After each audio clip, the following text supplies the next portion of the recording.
Prince William has thanked well-wishers for the support that they've shown his father and his wife Catherine since they've both been unwell. The Prince of Wales was joined by Tom Cruise last night at a fundraiser for the London Air Ambulance. I'd like to take this opportunity to say thank you also for the kind messages of support for Catherine and for my father, especially in recent days. It means a great deal to us all. It's fair to say the past few weeks have had a rather medical focus, so I thought I'd come to an air ambulance function to get away from it all. That's as Macmillan Cancer Support announces it's seen the King Charles effect in visits to its website. The charity says they had their highest daily figure since March 2020, up by 42% from the same day last year, after the news of the King's diagnosis broke on Monday. Joining us down the line to discuss this, royal commentator Emily Andrews and talkTV's royal correspondent Rupert Bell. Good to have you both on board. Let me start with you, Emily. I mean, I would say, my opinion only, but a very deft way of dealing with these very serious subjects. You know, Prince William making light of something that he can't in a million years find even remotely light-hearted, but still kind of being very deft of touch, I thought. Yes, absolutely. And when I've spoken to him personally, both on and off the record, he's got a great sense of humour. He's, really jovial. And so I suspect normally his speeches are written as a kind of collaboration between himself and his private secretary. But for me, that definitely had the ring of something that he wrote himself.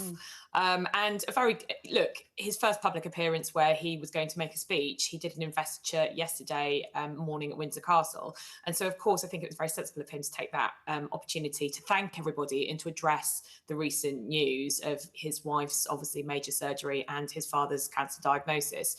I thought actually he looked a bit tired, Vanessa. Also, when he had done that investiture earlier in the day, you know, standing there sort of giving awards to 40, 50 people is no mean feat. But also, you know, what those two events yesterday, a very kind of, monarchical job, giving out honours and then raising money for charity. He's patron of the London Air Ambulance, having been an air ambulance pilot himself, two very important royal duties. Yes. And Rupert, I mean, he was smiling, he was amusing, he was rubbing shoulders with Tom Cruise, which is never a bad thing to do. And I suppose, you know, the royal family, very, very good, better, I think, than any other family in the world, probably, at putting a brave face on things, stiff upper lip, soldiering on, onwards and upwards, and making no fuss at all. That's their stock in trade, really, isn't it? It is. And actually, with the stardust being added with Tom Cruise in town, it's achieved everything he wanted. Presumably, the London Air Ambulance have hopefully raised lots of money. Can only be a good thing. And clearly, it's a cause we know that is very dear to his heart, having been involved in it in East Anglia, and something that he was very passionate about in ensuring that it continues and to raise funds. So I think it was a perfect way to get him back on the road again. He did sound tired going, but clearly, there's so much going on. When you've got news about your father, you're dealing with your wife, who's obviously recovering from major surgery, it is tiring. And whatever you say, there's a lot of pressure on him to get it right. And last night, it was an open goal, and luckily he took it, and it couldn't be seen in anything other than a very positive light.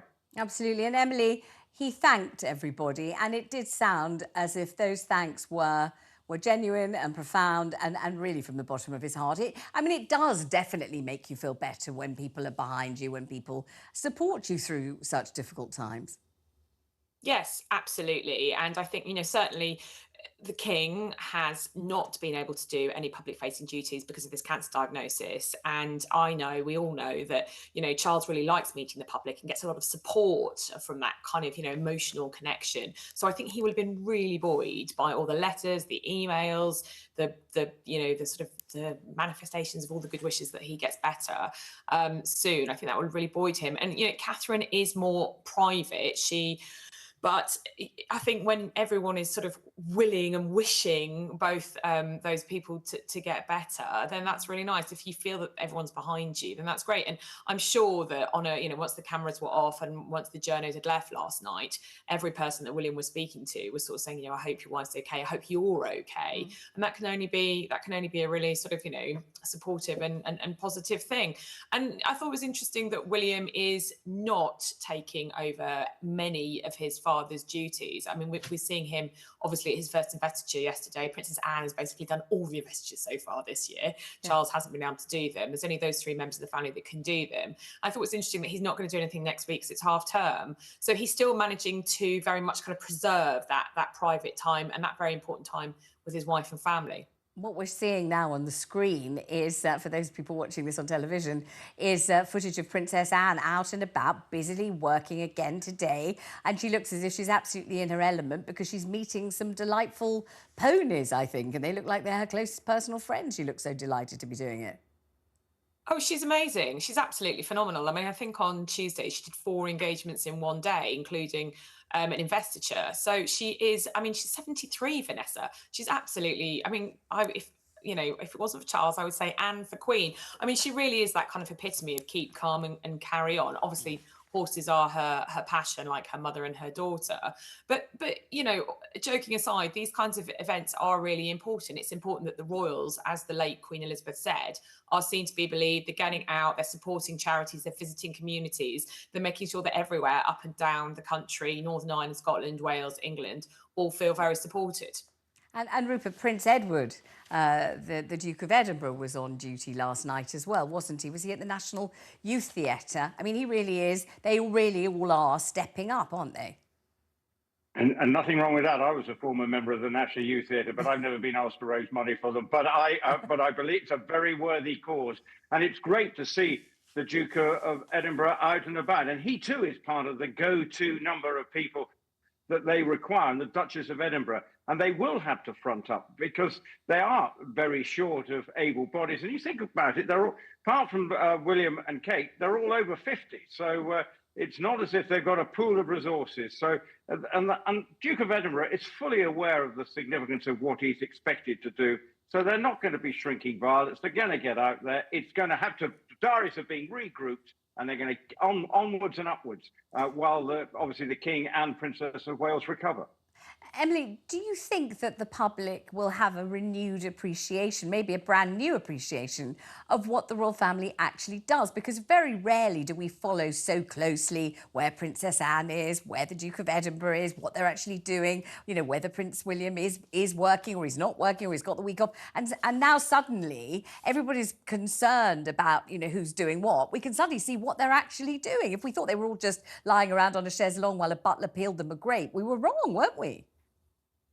Well, I mean, I was the journalist that called William work shy about 5 or 6 years ago, to which he had we had a rather interesting conversation after that. That's before he became actively a full-time royal. And I think there's probably an appreciation, yes, absolutely, for all the public things that they do and all the members of the family that don't get press, like, Prince Edward. I mean, I'd like to see Sophie get a bit more press because I think she's brilliant. And certainly Princess Anne, because, I mean, she routinely kind of vies with her brother for who does the most amount of engagements every year. But I think actually, outside royal geeks like me and Rupert, I think perhaps people might have more appreciation for the stuff that you don't see. So for instance, most people, when they've been, had a cancer diagnosis, the first thing that they would do would be to take time off work. Most employees are fortunate enough to have hopefully supportive employers who would say, well, of course, if you're undergoing radiotherapy or chemotherapy or whatever, to take sick leave. Charles has decided not to do that, partly because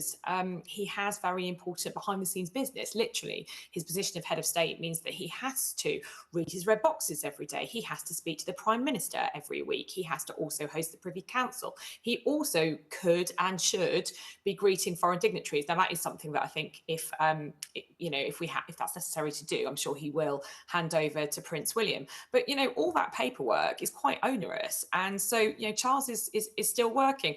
I thought it was an interesting decision for him not to have handed over to William. I mean, obviously we can only take what the palace is saying to us officially. And of course, officially, they want to dampen down any kind of fears or speculation and say, of course, our head of state is still working. Of course, he's fulfilling all those really important duties. Because they don't want us to sort of worry or speculate, particularly after, we had the death of the Queen only 14, 15 months ago.